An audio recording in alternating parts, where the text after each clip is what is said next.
तो रात को सपना आया, उस सपने में उसके पिता आए और उन्होंने कहा कि बेटा, मैंने तुम्हारी बहन की शादी के लिए एक कर्जा लिया था और वो कर्जा मैंने बिना चुकाए मैं ऊपर चला गया, तो तुम कैसे भी कर्जा चुका दो, मैं वहां पर कुत्ता बनकर रह रहा हूं। ये सुनकर वो चौंक गया।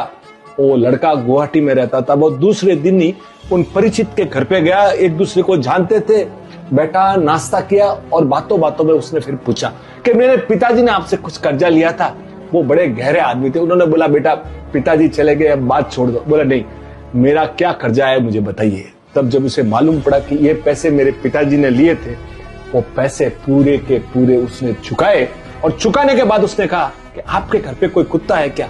तो इतने में जब वो कुत्ता लाया गया, वो सामने जब उस कुत्ते ने इस इंसान के रूप में अपने बेटे को देखा ना, तो उस कुत्ते की आंख में आंसू आने लग गए, कुत्ता रोने लग गया। और सुनकर आप चौंक जाएंगे, थोड़ी देर में कुत्ते ने प्राण त्याग दिए। तो साहब, हमने किसी का पैसा मार लिया, खा लिया और कहे ऐश मौज कर रहे हैं, तो हम सोच रहे हैं कि हमें कुछ फर्क नहीं पड़ेगा। तो साहब, आपको हमको चुकाना तो पड़ेगा ही, चाहे इंसान के रूप में बन के आवे कि चाहे जानवर के रूप में आके आए।